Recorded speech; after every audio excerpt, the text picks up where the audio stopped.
I don't like myself. I've got low self-esteem. I've got low self-confidence. I don't live my life the way I could because I don't believe in myself enough. I'm scared that people won't like me. I'm scared that people will criticize me or gossip about me or pull me down. I want to impress other people, so I live my life the way other people would want me to live, which means I don't feel very good about myself. Now, I think that's a horrible way to live, but I'm working with dealing with people live that way. I've got no words to describe what a horrible way to live. So how do you improve your self-esteem, the love for yourself, self-confidence, which is I can go and do this, I believe in myself, and how do you get to the point where you don't care what other people think? Is that at all possible? And it could be argued that you always want people to like you, but I've got a better quote for that and a better philosophy to consider. Is it possible that you need to love and respect yourself? And that doesn't matter if the whole world hates you as long as you love and respect yourself. Because the reverse is that the rest of the world loves you, but you don't like and respect yourself. And then that's a horrible place to be, isn't it? So how do you get to the point where you love who you are? And it's a great question because I'm out here by myself today and I spend a lot of time on my own. I never get lonely, I never get bored because I've decided who I am and I live my life as that person. And that I'm very privileged. That happened for me at 18 years of age. I went to a seminar, workshop, conference on how to be I thought I was going to learn how to run health clubs, by the way. It was a leadership and management conference. But the first exercise we did was pick 5 words to describe you as a person, what you want your reputation to be. And that was easy. I don't have a notebook. I just went tough and fair, positive, stylish, disciplined and professional. I always take my hand with me so I won't forget those. And I decided from that day forward that they were great words and I should live my life that way. Now, I had to make a lot of changes because I wasn't living my life that way. But it makes life simple because I don't have to make decisions anymore. I just live as a tough and fair, positive, stylish, disciplined and professional person. And I do that every day. So it's decision-making processes, there is none. Would a tough and fair, positive, stylish, disciplined and professional woman do that, wear that, go there, buy that, be with those people, invest in that? The answer is no, I just don't do it. So it's a very simple way to live. But it's also a very satisfying and comfortable place to be because you stop caring what other people think because you're living your life your way. You don't have to pretend anything. You don't have to wear a mask. You don't have to try and impress people. You just be you. So when you look in your mirror, whether it's the beginning of the day, the end of the day, or any window reflection during the day, you can say, I know who that is. That's a tough and fair, positive, stylish, disciplined and professional woman. I live my life that way. Now, you don't, obviously not going to pick my words, and you may not want to do that. But is it possible that if you decide who you are and you don't compromise that or sacrifice that for anybody else, that your self-esteem and self-confidence will go up because you're living your life honest as a genuine person? Now, the word self-esteem is really interesting. So technically, the behavioural scientist will share with you that it's about loving yourself. You have to love who you are. I remember at high school, though, that was one of the things that people got bullied for. She just loves herself. And it was a horrible thing to say to somebody. But ultimately, if you don't love yourself, you hate yourself, and that's a terrible place to be. Very strong emotions, both of those. So what does love actually mean? And the behavioural scientists, the psychologists, the people that study human behaviour, they might ask you, what do you think love is? And we've all got a different definition, from I love ice cream and I love my puppy dog through to I love my partner or I love living my life. It's a big used word and millions of love songs to describe it. But here's a technical definition that's very interesting. It goes like this. It's an acronym, a root, A-R-A-U-T, A-R-A-U-T, a root. And A, the first A, stands for acknowledgement. You have to acknowledge who you are and be that person. So decide who you are. Now, the biggest form of acknowledgement in the outside world, of course, is you call somebody by their name. So if I use somebody's name and it's not their name, and I'll use the ultimate embarrassing experience, if you're with a partner and you call them by another name, it's unlikely they're going to be impressed by that because we want to be called by our name. But acknowledgement is that not only do I know who you are, but I like who you are, I see that you're there. Because the opposite to love, a lot of people say, is hate, but they're both, as I shared, both very powerful emotions. The behavioural scientists will share that the opposite to love is indifference. If I don't care about somebody, I'm not going to learn their name and I'm not going to acknowledge who they are. I'm not going to appreciate them. You could acknowledgement and appreciation could be the same words. I acknowledge who you are and what you stand for, and I appreciate that. And if you do that for yourself, if you acknowledge who you are, what you're good at, what you're not good at, I'm not good at a stack of stuff. I'm hopeless at a whole heap of things. And I don't want to get better at them because I don't want to waste time on the things that I don't like to do. I want to invest time on the things that I love to do. I want to keep getting better at what I'm good at and get somebody else to do the stuff that I'm not good at. So I acknowledge that there's a stack of stuff I'm not good at. So the next one is respect, and there's a lot of ways to describe respect, but this is how we do it in martial arts, which I really like the definition. Respect for myself, respect for all people, and respect for my environment. So there's 3 parts to respect. Imagine a world if everybody respected themselves, respected other people, and respected their environment. We wouldn't have racism, we wouldn't have sexism, we wouldn't have misogynists, we wouldn't have self-esteem challenges, we wouldn't have people being nasty or gossips or critics, because we would be respectful. But when that comes down to self-respect, very difficult to have self-respect if you don't like who you are. So if you combine self-esteem and self-respect, they could possibly be the same thing, because if I respect who I am, then I will have self-esteem to go and do the things that I want to do. So if self-esteem is loving myself, I've got to acknowledge who I am, what I stand for, what I believe in, be that person. I have to respect that and then live my life as a respectful person. The next one is acceptance.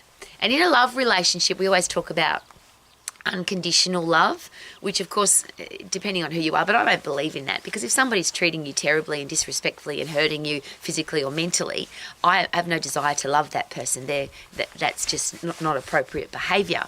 But we get what we accept.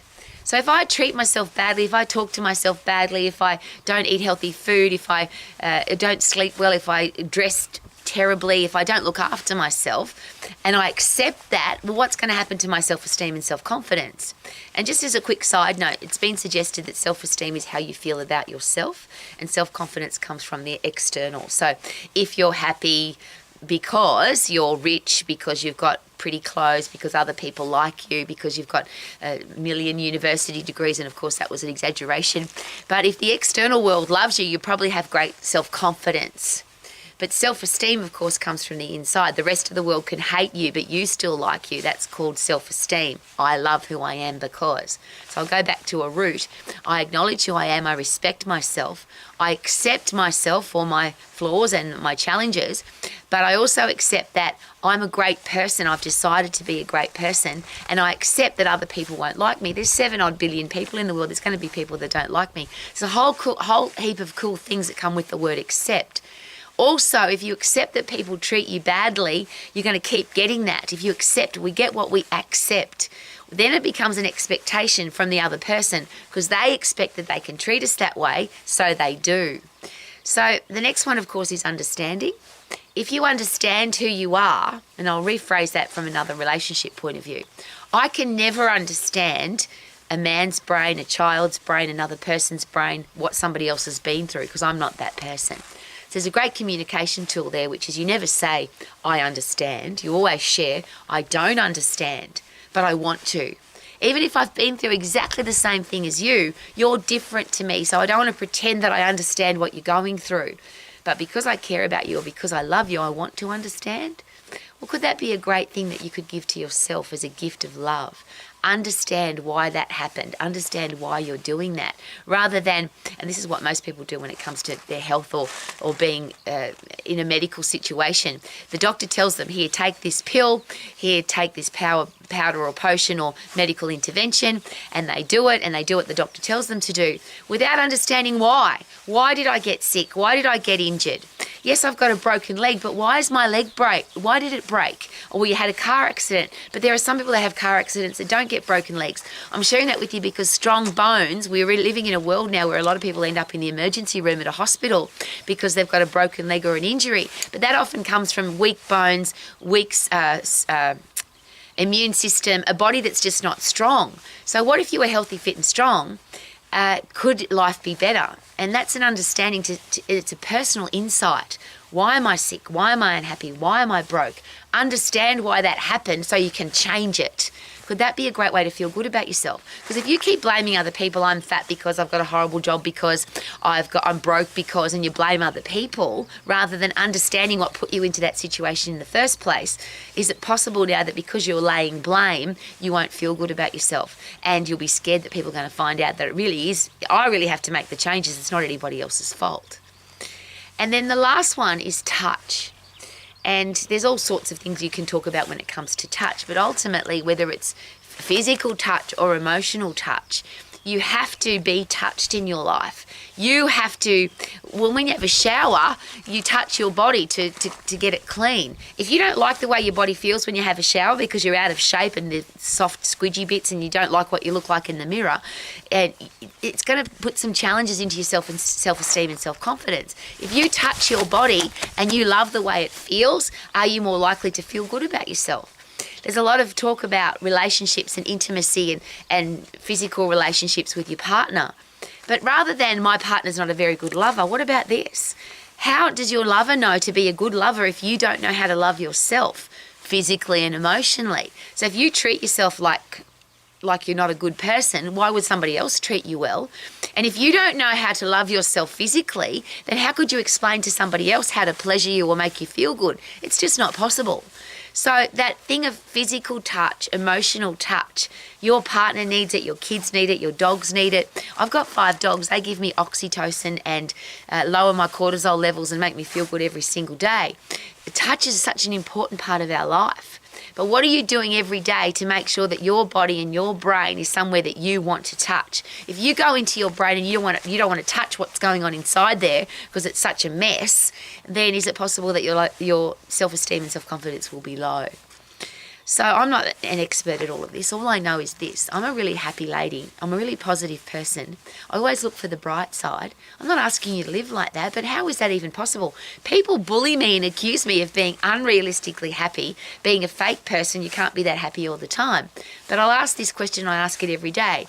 If you were healthy, fit and strong, the fittest and strongest you could possibly be, and your body was in great shape and you love the way your body feels to touch, you've got a stack of energy and you perform at your best because you're healthy, fit and strong, what would happen to your self-esteem? If you've got a career or business that you love, if you've got a purpose, you're not in some lousy, stinking, rotten job with a boss that you don't like and people you work with that you don't like and a product or service that you're not proud of, could it be possible that if you're doing something every day with purpose and you love it and you're passionate about it, that you would feel good about yourself because you've got a purpose? Is it possible that if you're financially free, so you don't have to worry about money, money's not controlling your life, you don't have to go to the supermarket or to the whatever shopping you love to do and be really scared you won't have enough money. When you're financially free, it takes all of that hassle out of your life. Is it possible to feel better about yourself because you put yourself in that position? How proud of yourself, how confident do you feel when I used to be broke and now I'm financially free? What would happen to your headspace, to your self-esteem, to your love for yourself? And then if you put lousy, stinking, rotten people in your life, how does that make you feel about yourself? Because ultimately the question is, how did I attract these people into my life? If you've got beautiful people in your life, and I'm so grateful, my 5 dogs they're not luck. We found them and we love them and we care for them and they add massive value to our lives. My husband and I say every single day, we are so grateful for each other. The first thing we say every morning is, I love you and I'm grateful for you and I'm excited about today. What are we looking forward to? That stuff doesn't fall out of the sky in a pretty green box. You've got to make that happen. Why would you have horrible people in your life? What are they going to do to your self-esteem? If people are treating you badly and you accept that, what happens to your self-esteem and your self-confidence? If someone's constantly telling you, you're too fat, you're too old, you're not good enough, you're not smart enough, you can't do it, what's going to happen to the way you feel? The behavioural scientists will all share with us that the reason our lives are the way they are is the people that we invest, waste or spend the most time with. So if you've got crappy people in your life pulling you down and telling you that you can't, then how could you possibly have high self-esteem? So if you want to feel good about yourself, have an internal look. Think about a root, acknowledge, respect, acceptance, understanding and touch. And most importantly, if you get your body healthy, fit and strong, is it possible your brain will be healthy, fit and strong so you'll feel really good about yourself? And is it possible then that you could, are you ready? Live your life to the max. Super duper doo, how are you? Living my life to the max. What a beautiful, magnificent, gorgeous day. check out my garden.